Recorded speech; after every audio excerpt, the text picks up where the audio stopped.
Ben, we were talking about your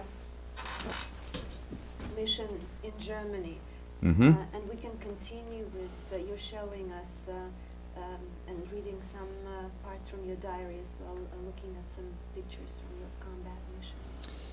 Well, this is a mission that is accompanied by an excellent photograph of what our formation, our group of 36 B-17 bombers did to a target.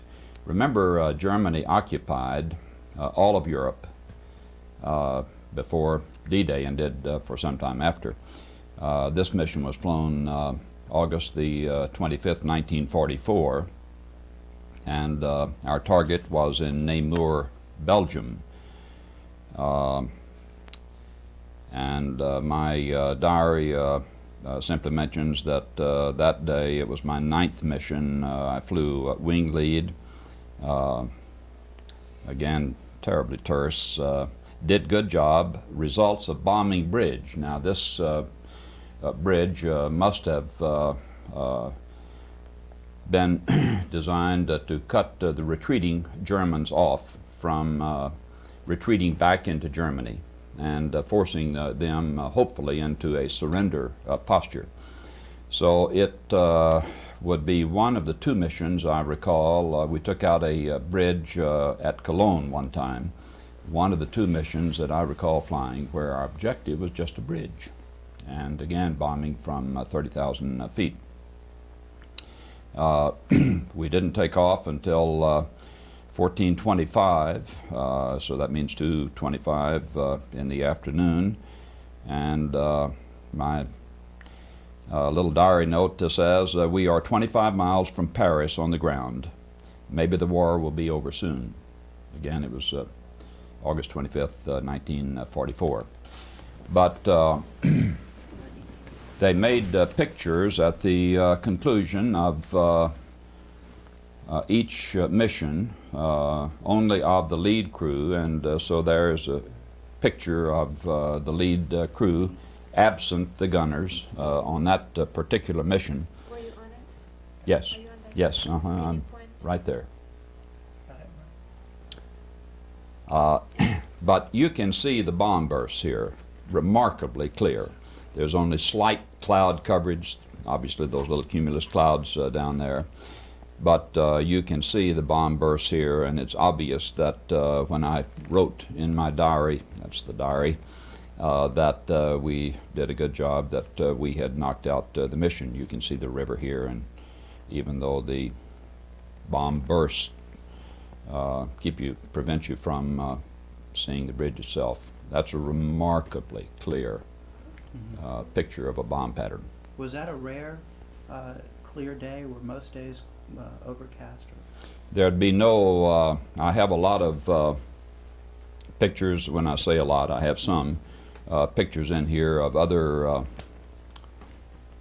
well, I have a lot of the lead crew, but some of, in here somewhere, of other bomb patterns, and there's one right there. This is a more typical pattern. That was Berlin, incidentally, and you can see therefore by comparison how clear the one at Namur, Belgium was. Did you have any idea going in what kind of defense you were going to meet on each particular mission? Did they tell you that? We had a map of Europe, and I have one map in here, but probably can't find it in the time we have. But what we had, Ronnie, we had, so heavy, we had flak installations, and those would be plotted in red on the map that depicted the general area, probably a 100-mile swing on either side of the route that we would take toward the target. And they would be, you know, they'd be in a little red if there were not very many batteries there. Batteries of 88 millimeter guns could be shifted by rail car. Germans used that frequently. If they thought you were coming into Hamburg, for example, why, they'd load up the flak batteries and transport them from all over a region. But they didn't have much time, 24 hours be about it. So a lot of these bombing missions might have were surprises that you might have gotten in with. Surprises up to a point, as I mentioned earlier.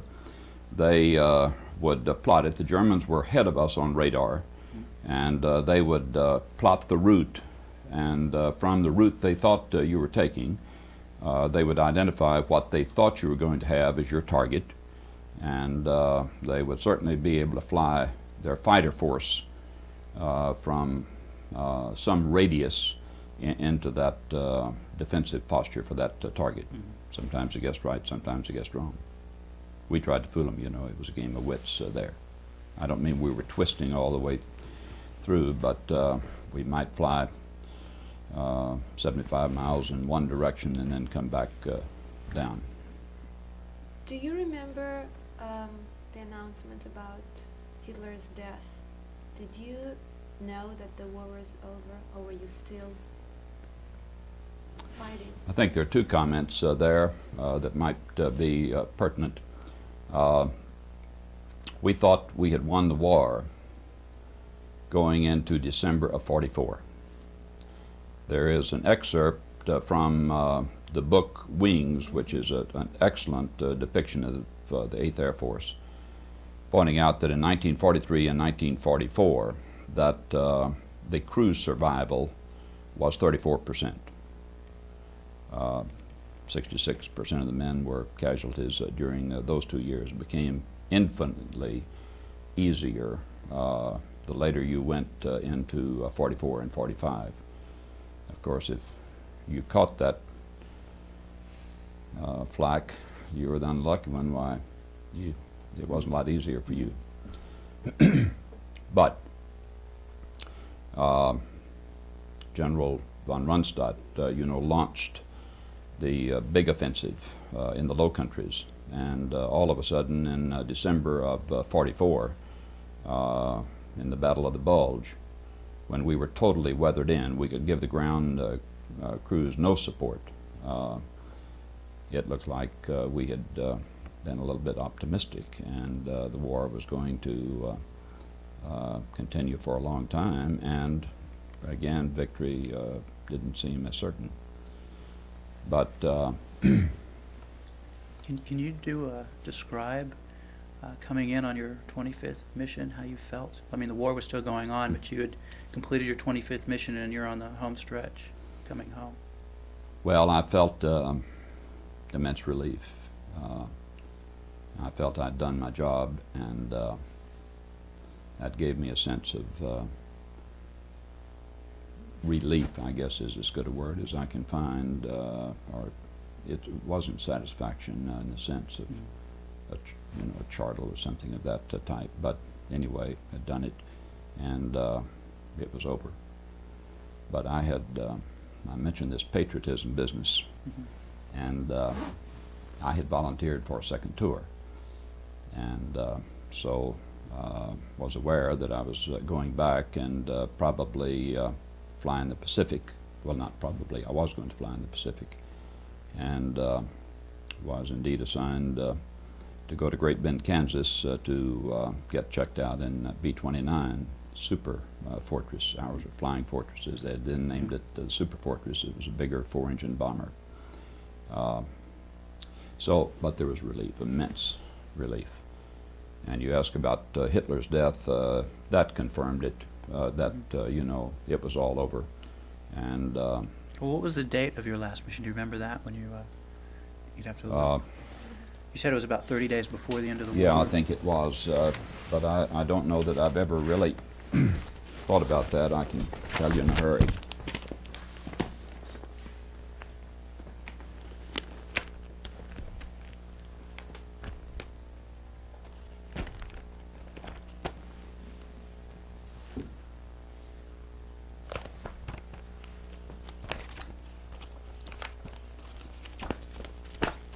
Say I can tell you in a hurry.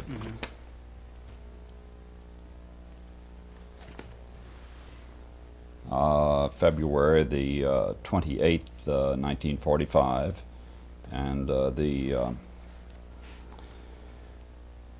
target was in Soest, Germany, division lead, and did best job I've done, hitting all points, and flew a division lead, as I mentioned, and that was the last mission. So That was about 30 days before the end of the war, it turned out. well, let's see, the war was over May Yeah, May okay. 8th of 1945. Uh-huh. So But you remained in Polbrook, remained in Polbrook. Yeah, pending your transfer to Kansas for further that's right. duty.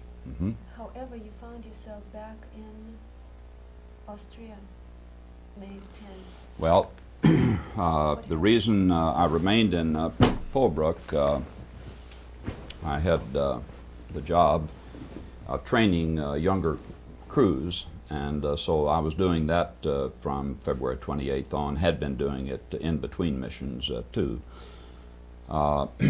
We'd take them up on practice bombing missions and bomb a place off the west coast of Wales called Scares Rock. It was a great big rock that stuck up there out of the ocean, and so we'd use that as practice bombing, and we could see the practice bombs hit and grade the crews and so forth.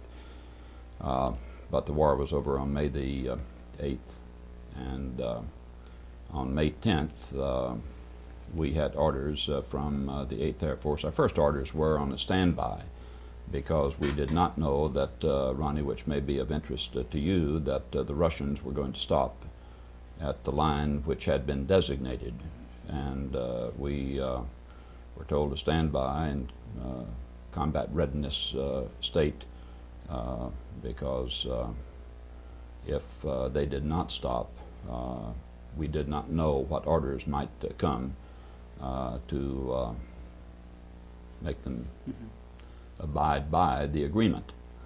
They did stop, and on May 10th we got orders from the 8th Air Force to fly into Linz, Austria, and not with our combat crew, but just our standard lead crew, and pick up French officers who had been captured 6 years earlier in 1939 when the Maginot Line fell to the Germans.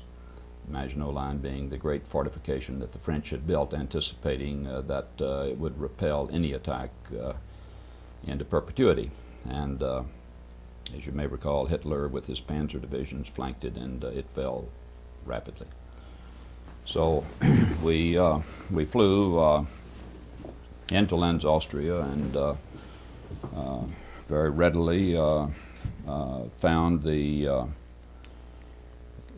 camp, prisoner of war camp, where the French officers were, and it was rather uneventful, other than just their happiness, their joy that they had survived the war, and here they were going to be flown back to their homeland and see their families for the first time in all these years, and so they were very, very happy. They were in good shape. They looked to be in pretty good shape. Ronnie, they were in good shape. They were healthy, and their uniforms were clean. They were frayed, worn, but they were in, they were in fairly good condition. And it was a leisurely kind of thing. We had food on board, and we had 36 planes in there, B-17s, They weren't transport planes. They had no seats back in those bomb bays and on back in the plane. So, we figured out ways for them to sit down, hold on for the flight back to Orléans, France. Can you describe that BOW camp? Did you go in? I didn't make a tour of it, but it consisted of barracks, and they looked like just the same old Army barracks or Air Corps barracks that you've seen at a lot of bases. And Were there any Germans there then? no Germans. No. How many people were there in this camp? Well, there were 36 planes, and we loaded 25 per plane. So, and we went back 2 days. We went first on May the 10th of 1945, and then 2 days later, May 12th, returned, and we took the last ones out. I suspect this was going on by different groups in many other locations in Austria, Germany, wherever they might have been housed. So basically, it was a humanitarian mission for your allies to return the Well, foreign it was prisoners. humanitarian, but it was also ordered, and so I'm not going to indicate to you that it's something we volunteered to do. Obviously, we would have volunteered to it, but those were just orders that we received. What else did you encounter then? Well, as we began to identify which 25 would go on our plane, and it was disorganized, you know. When I say leisurely, maybe a better word would have been that it was disorganized. There's no way anybody could have known back at Air Force headquarters in Britain the names of all of those people. They simply knew that there was a prisoner of war camp there that was filled with French officers, and wanted to get them back to France. So that probably explains the length of time it took. And one of the officers who could speak excellent English got me aside and said, "Captain, if you want to see what this war was all about, you want to walk over to the other side of this airfield." And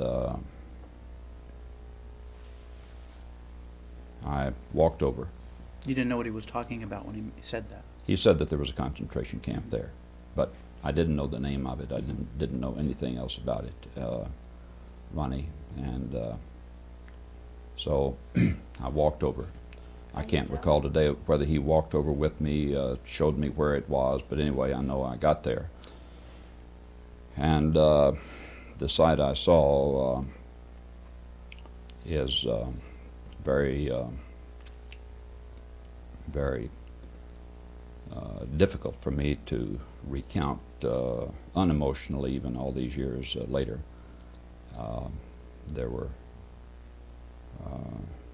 human skeletons holding on to the wire fence. I guess it was electrified wire, obviously wasn't at that moment. And men, women, children, some too weak to stand, and had on their prison garb, identified by number, and you know, just looking at them, they were just, you just can't imagine how man, civilized man, and presumably the Germans were civilized, how they could have inflicted that cruelty here in this century on people who had never harmed them, innocent people. And then I recall going back into some buildings that were the gas chambers, and learned later that the Germans had gassed 200,000 people there at Mauthausen. Did you know who these people were when you saw them? Well, I knew that they were those of the Jewish faith. Yes, of course. How many people were there when you would say when you entered the camp? 300 to 500. Could you give us more detail The about advanced medical units had not gotten there, and so that compounded the horror, because the poor people there had not received medical attention yet. There was no one in the camp except the former prisoners and you when you There was were no there? German that I saw, and I I walked around, not every bit of it, but enough of it, as much as I could. Can you possibly describe us more what you saw? Barracks outside. Well, How did people you would react understand to it you? better, Lydia, if you weighed 65 pounds, and if you had on something that appeared to be made, as we used to call it in East Texas, a burlap bag or even a tow sack, rough, coarse material, and identified by a number, and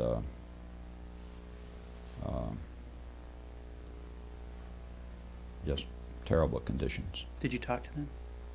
No, I did not. I mean, I don't know what nationality they were, but I tried, Ronnie, but they couldn't understand me, and they were so weak and helpless that you wouldn't want to pull the last ounce of strength, straining for them to try to understand, what you were saying. Mm-hmm. I think they understood that we were from the United States Air Corps, and Was there any reaction on their behalf to seeing? too weak. No, none. I mean, they were just so weak that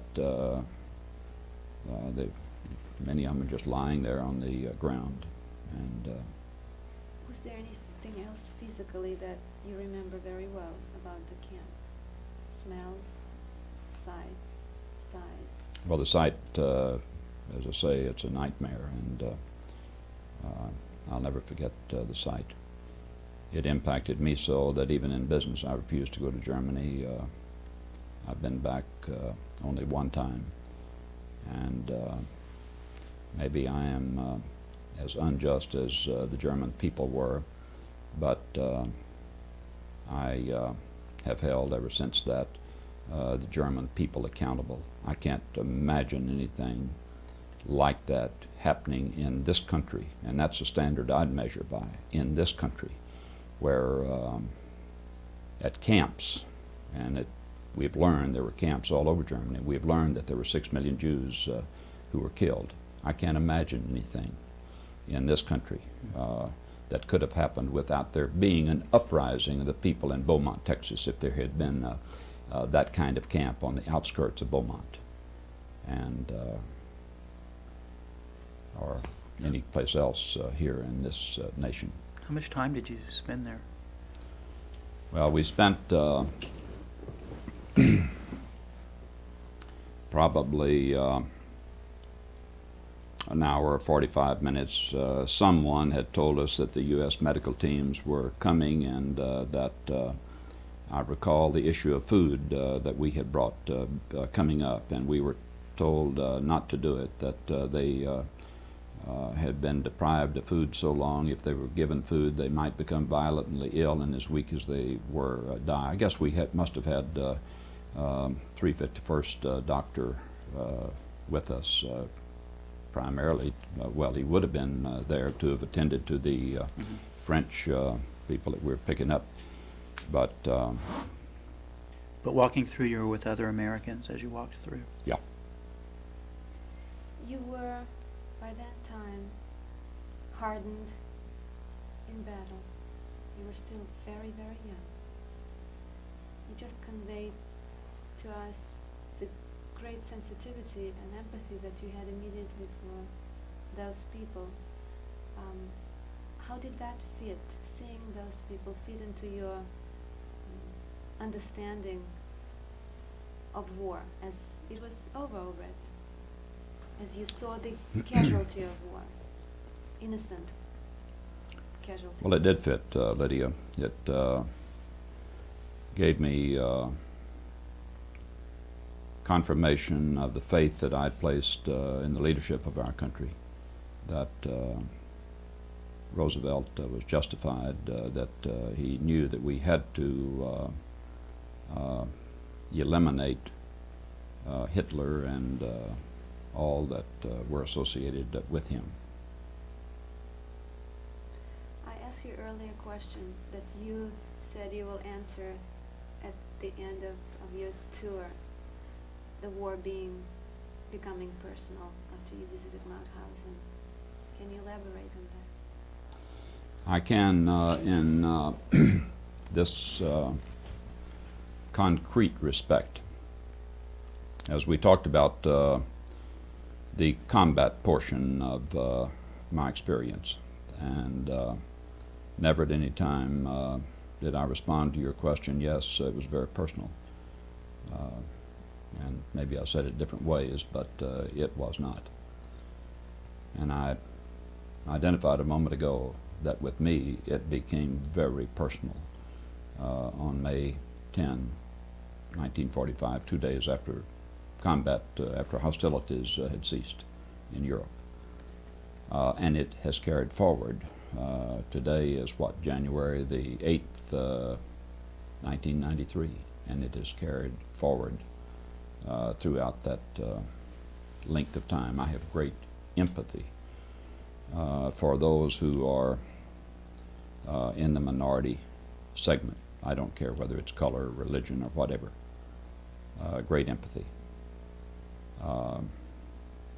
I'm delighted, and I've never said this before, and maybe I haven't thought it out, and certainly shouldn't say it on camera, but I hope I practice what I preach. Mark Shapiro, I designated to succeed me as chairman and CEO of Texas Commerce Banks.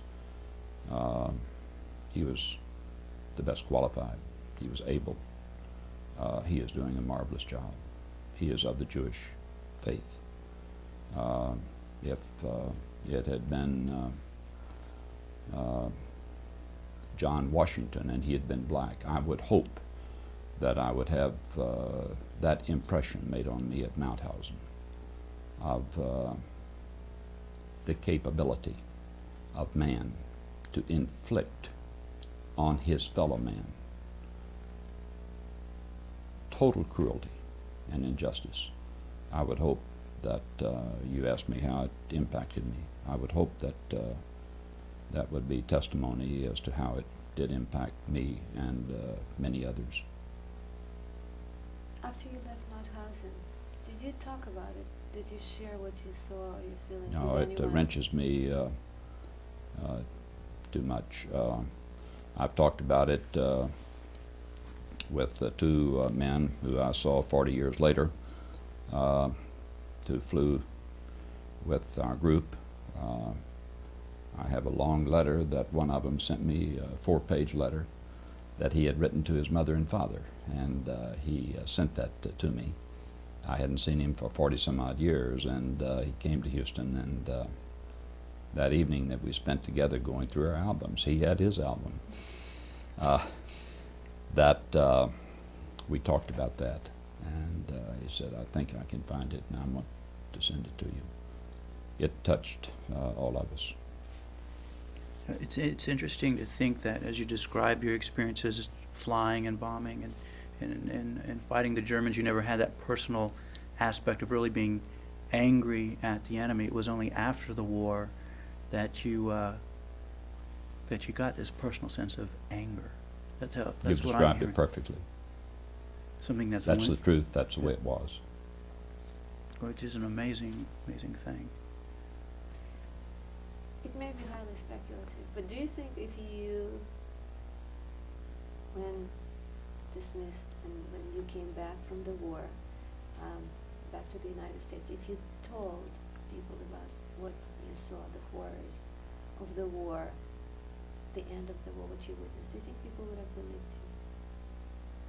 Was it one of the reasons that you possibly could not talk about it? Lydia, I think they might have not questioned it. I think, therefore, they would have believed.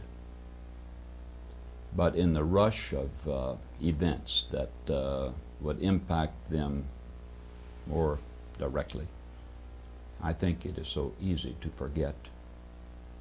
And that's the reason I responded affirmatively to you, to be with you and on camera, I think if you read today about the neo-Nazi groups in Germany, or if you look at Serbia, maybe we are in the course of time only too recently out of the trees. Maybe there is a savagery potential within man.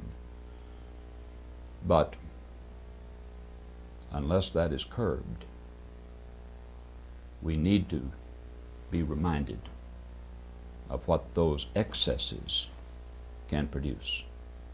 And the death of 6 million innocent people is something that we must not repeat. I am tremendously concerned with what I see going on in Germany today, and or wherever. You can call it Nazi, or you can give it a lot of different names. Lack of tolerance. Lack of There's tolerance. no shortage of lack of tolerance in this world. Lack of tolerance. And that is what my understanding of your objective is. It is to produce, to create, to finance an educational vehicle so that we don't have to go through it again. And then you tell your son, and maybe his generation skips it, but the next generation allows it to be happen. And that's about the gentlest word I can use for the German people who allowed it to happen. Maybe they were not direct participants, but something should have been introduced into their culture, their education, that would have told them, you cannot go along with leadership that takes you in a direction like this. And that's what I hope the two of you are dedicated to, and I'm privileged to try to help you on that, not in the sense of a flag-waving cause, but in the sense of something that I saw, and which, as you said a moment ago, I think by the time we got through flying, remember my generation had just come out of the Great Depression, which was a maturing period of time in this country, and that had hardened us, toughened us up a lot with my generation. The war compounded that toughening, and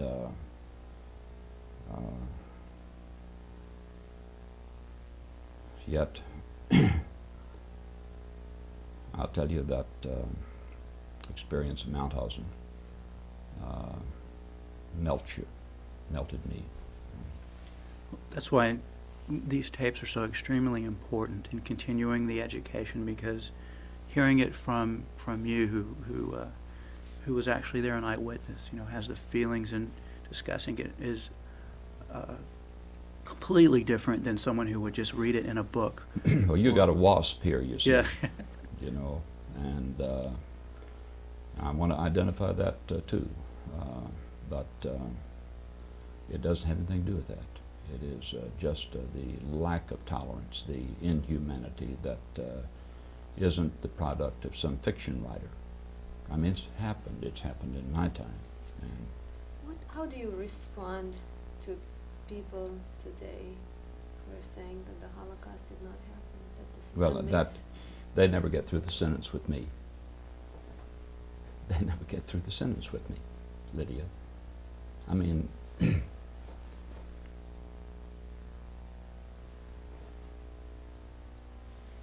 they weren't there. They weren't there. They're reading books written by those who probably have a commercial goal of selling sensationalized books. And but they shouldn't repeat the untruth. I don't think there are many people of that ilk. I don't think there are many people who are that ignorant. They're rednecks, yes, they're rednecks. They're rednecks in Texas, they're rednecks in Louisiana, they're rednecks in New York. Call them whatever you want to, if not rednecks. But I saw it, and it impacted me, as I told you. And truth prevails. You believe that truth prevails. Do I believe? We believe that truth prevails. Yes. Our hope that with you, with other leaders in the city, we're able to create a living memorial, an education center which will allow us to continue the remembrance of that horrendous event in history, part of it you witnessed, through education, by disseminating the true historical information about that period, about the Holocaust, what led to it, so we can sensitize our youth to the values that you were talking about were missing in Germany and in countries that collaborated in that horrendous, murderous plan. The testimony that you've given is for us as well a historical privilege. They will not be on the shelves collecting dust.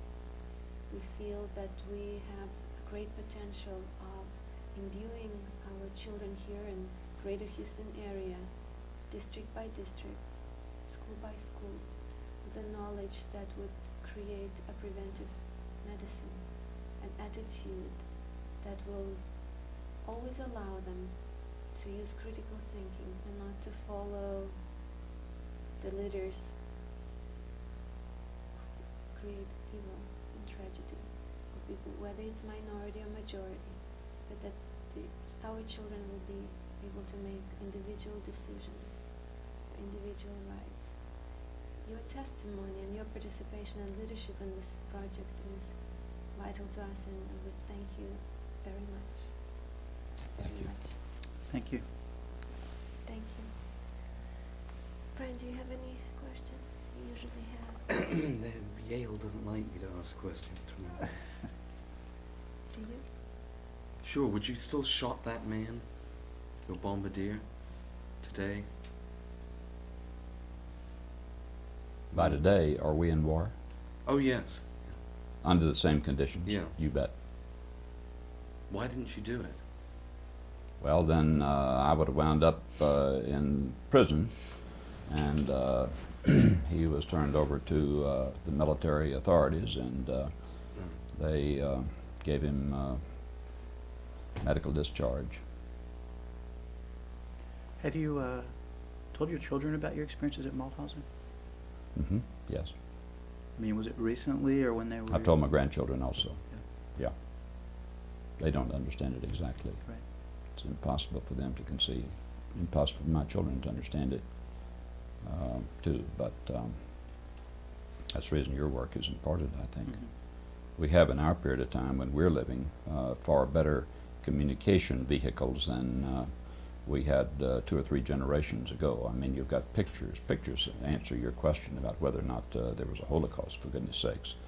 I mean, that question is so ridiculous. I don't know how I responded to it, but to me, it is so ludicrous. I can't imagine anybody asking that. I hear that it is a question or is a statement made or a question asked. I've had nobody ever pose it to me. There is a serious assault waged by organization called Institute for Historical Review, major Holocaust denial organization, neo-Nazi, white supremacy groups that target colleges with this kind of information. So it's real, since after the war, the Holocaust denial has been on the minds of people who want to purge the guilt of Hitler from that murderous plan. Mm-hmm.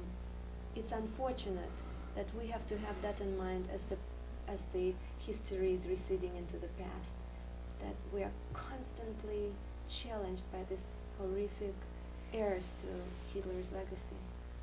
And that's reality too. Unfortunately, our youth is being poisoned by that kind of myth, and it's real. University of Texas, Harvard, Cornell, Duke, Brown, Rice University, they were all targeted to advertise for the Institute of Historical Review that Holocaust was a big myth. It's amazing. Our work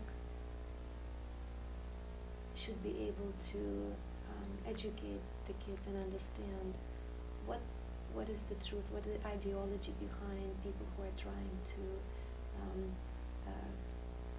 imbue this notion that it's not just not saying the truth, but it's robbing them of an experience that will later on give them an understanding how far one can go in destroying another person. Mhm. Mhm. It's incomprehensible to me still. Well, you think every society has its lunatic. Here. Yeah. Um, Well, to a certain extent, those people you can't change. Our target market, our target audience is children. In today's age, there are 12th graders that couldn't tell you where Spain is on a map. So you can imagine how much they would know about the Holocaust. Yeah. So we try to get to them when they're in 8th or 9th grade. and your pictures, and I hadn't thought about it till this moment, so I'm really coming off the top of my head. But maybe for children, something like this might make an impact. I don't know. Yeah, it will. It will. It has already. Yeah. It has already. In the year and a half that we've been working with the teachers from all districts, Yeah. we felt that there was a great need, and so we're going forward.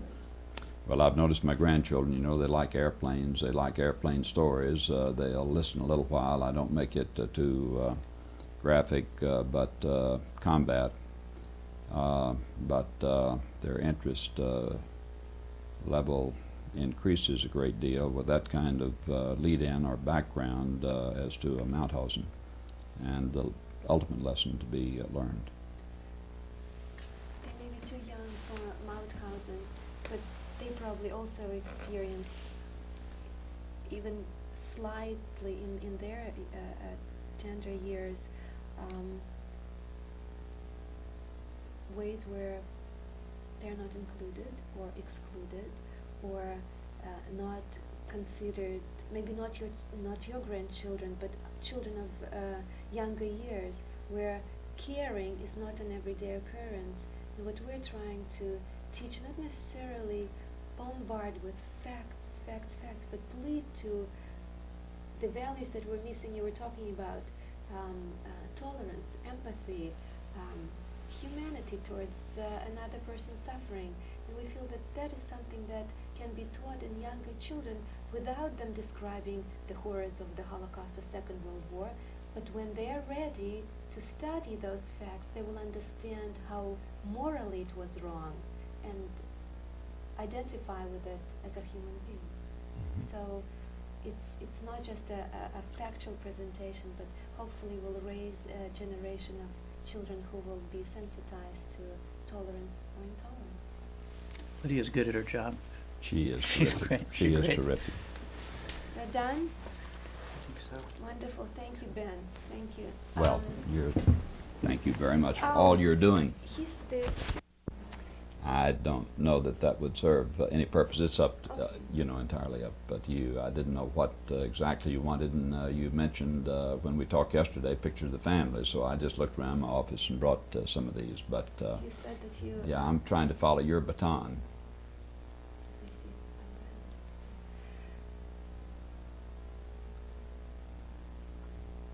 Have you experienced discrimination in your life? Oh yes, I think everybody does on the schoolyard. You can be too tall. We referred to that earlier. You can be too tall, and even my name is a fun kind of thing. Love, it's a great thing at a certain age for people to have a lot of fun with.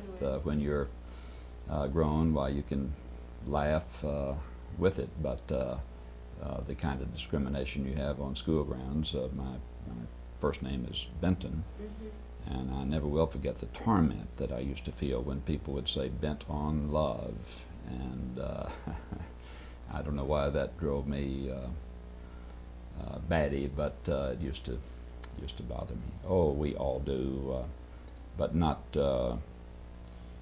even remotely in the league of, of what we're talking about. It doesn't have to be Yeah, discrimination. but it is type.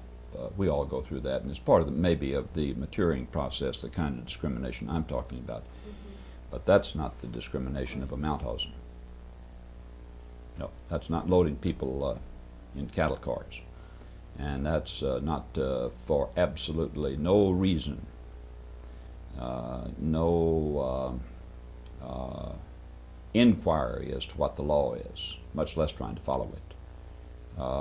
It's just because you've got the boot and the club, and because someone has caused you to lose any individual thinking ability. You do the goose step, and you take innocent people because someone who's mad himself, literally mad, tells you to do it, and you herd them into cattle cars and you take them to a Mauthausen. That's different. If we were to believe that Hitler was indeed mad, was it possible that 150 million who implemented his plan were also mad? When I say he was mad, I'm not a doctor, and therefore I'm not trained to judge literally whether he was insane or crazy. He was the type of orator who could so excite people that they would become subservient. And the German people did, but the German people have to look in the mirror. That's what I have been saying. The German people have to look in the mirror. And they can't say that they're not accountable. They can't say that.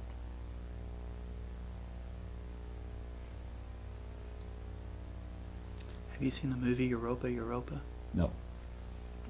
We'll get you the tape. It's an excellent movie. Well, we have a lot to pass on to other generations, don't we? We do indeed. We have a lot to pass on, but that's one of the profound philosophical, moral issues that we've got to pass along. We're passing along a lot of science, but my being here today is because I believe in what you believe in, Lydia, and you, Ronnie, that we mustn't forget, we mustn't forsake. We must graphically point out within the realm of our experience what a lack of tolerance can lead to. That's great. That's our mission. You just said it. I can tell you just from working with your bank in the past, you've left it in capable hands, and I've worked with Aljanita Scott Davis on some other matters, and she's terrific. Yeah. And a great PR for the bank in Yeah. every aspect of the local community. Mm-hmm. Mm-hmm. Well, I'm glad to hear that from you. And so you've left a good legacy. Well, there's nothing like having good people.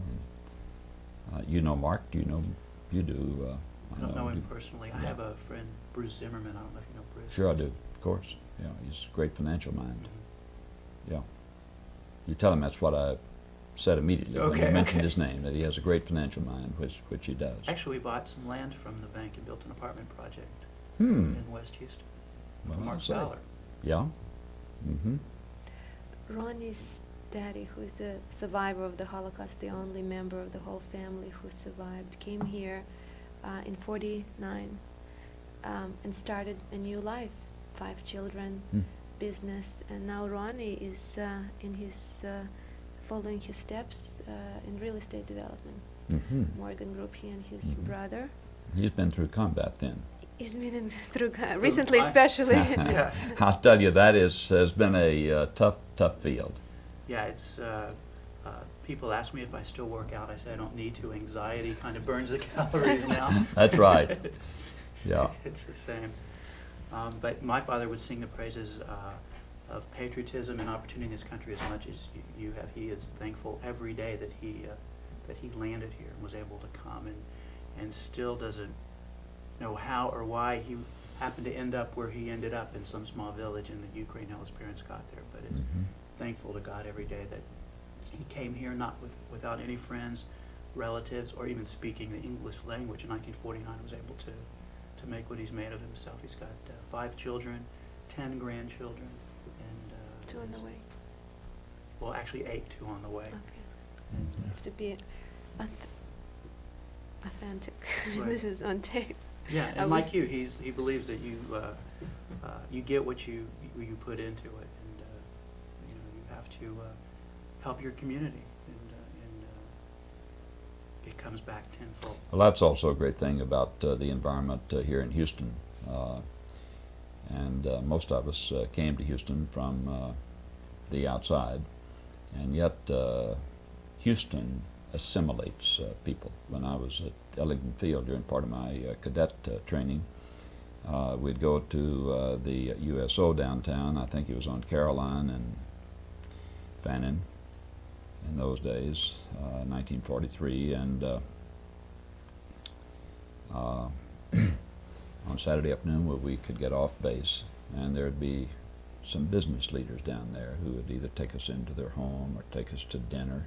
We weren't begging, I mean, we weren't looking for anything, but they just were there. And a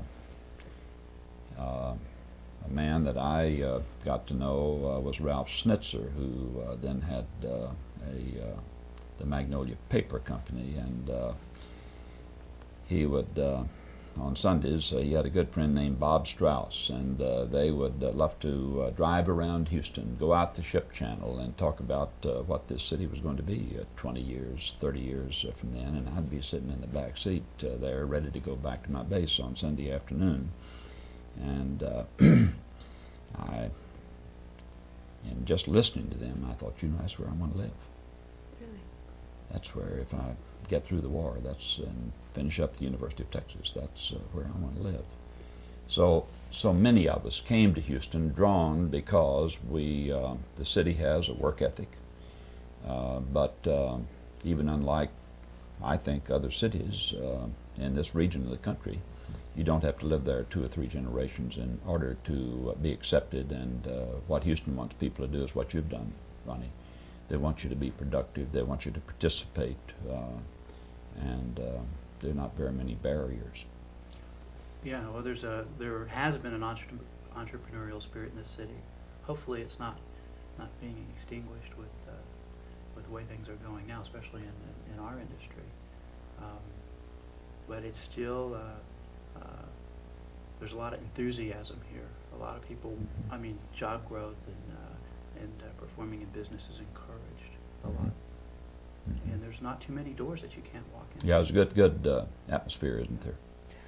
I can echo that. You remember that I came here in 1977 from Yeah. Moscow, and I was amazed. My first impression of being in Houston, of course, they brought us in small apartments, not very appealing area, and I thought, my mother said, we're living in a coal miner's city. It was just really not a very good area, but 2 days later, I picked up a telephone book and started calling, looking for a job. I already had graduate degree and spoke English, and I was amazed. In comparison with Russia, an incredible, instantaneous access to any information, to almost any person. If I wanted to speak to a president of the company, if I wanted to speak to a head librarian, if I wanted to know any kind of information that was publicly available, it was immediately there. The culture, the opera, ballet, everything was available. It stunned me. Now, coming from that kind of a regime, it stunned me. And of course, 15 years later, great strides have been made culturally here, and it's a much more cosmopolitan city than it was 15 years ago. But that sense of empowerness, being able to do things if you wanted to do, that I felt immediately upon arrival here. It has to be a different city from when you came after getting out of school. Hmm. Yeah, it is.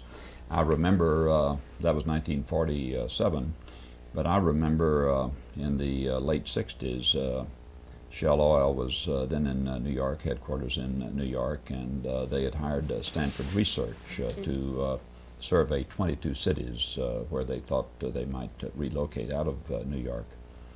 And when you mentioned cultural a moment ago, Lydia, it just popped in my mind. But I remember when I was interviewed, the interviewer just kept on the cultural component of life in Houston and said, finally, which he probably shouldn't have done, should have just inquired, but said, well, I think that's Houston's greatest impediment, because in New York there's everything. And the big thing being evaluated in regard to Houston is whether or not the people who would move here from New York are the people that Shell wants to recruit in the future. The caliber person. They have an appetite for a cultural experience. Looking at quality of And- life. Yeah, and we really did not have, as recently as the late 60s, much. We didn't have a ballet. And Houston Grand Opera, I became president of it in 1972, and then we had only a $400,000 budget. I did bring David Gockley in here, but we just had a small budget. Today it's about $16 million. And Museum of Fine Arts is probably our best that we had, more nearly like they would have liked.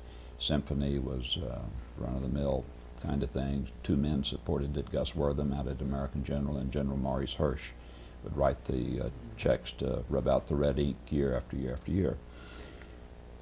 But today you look at it, and the ballet company is ranked number 3 or number 4 in the nation, has an international reputation. David Gockley at Houston Grand Opera, it is 4th in attendance, but it has an international reputation. Houston Symphony has just come back from a very successful tour, and the Museum of Fine Arts is still doing great, and then you can begin to add a lot of other names and institutions and entities to that list. But, you know, that just demonstrates what we're talking about, and that is the opportunity in Houston to make a contribution. And there's not much cynicism here. That's another great thing. I don't talk to cynics. Just don't find that too much. Yeah, doers, I would say. Doers, you bet. Doers. I did not find, when I first arrived here, I did not find that in the West Coast or in the East, because I really did not like Houston very much, and I took a Greyhound bus to San Francisco. Yeah. And as beautiful and aesthetic it was, and there was no opportunity. Mm-hmm. I could not find a niche for me. I couldn't Yeah. go to the university here. Rice University gave me a full scholarship immediately. Mm-hmm. I couldn't even find a parking spot in San Francisco. Never mind, I took Yeah. my Greyhound bus back to Houston. Yeah. And the cynicism was up east as well. Here there was, I think it's an incredible city. Well, we may be filled with naivete, but I would take that, if that's the extreme on the one hand, I'd take that any day to cynicism. I do that too. Well, can we go have a bite to eat? I'd be delighted to take you somewhere, Lydia. Do you have a place in mind you'd like to go? Well, it's our And pleasure Ronnie to do that. and Brian, if Any place, Ben? What do you like? Italian? Italian's great. If you have a place, Trattoria Pasquale? You want here? Sure, on the that'd be other- great. It's just around the block. Mhm. Good, Okay. good. Let's back up. and- all right. I'll check that. Now, you'll break it back. No, I think I Let's can see, do it. I've got a case here somewhere. Here it is. Yeah.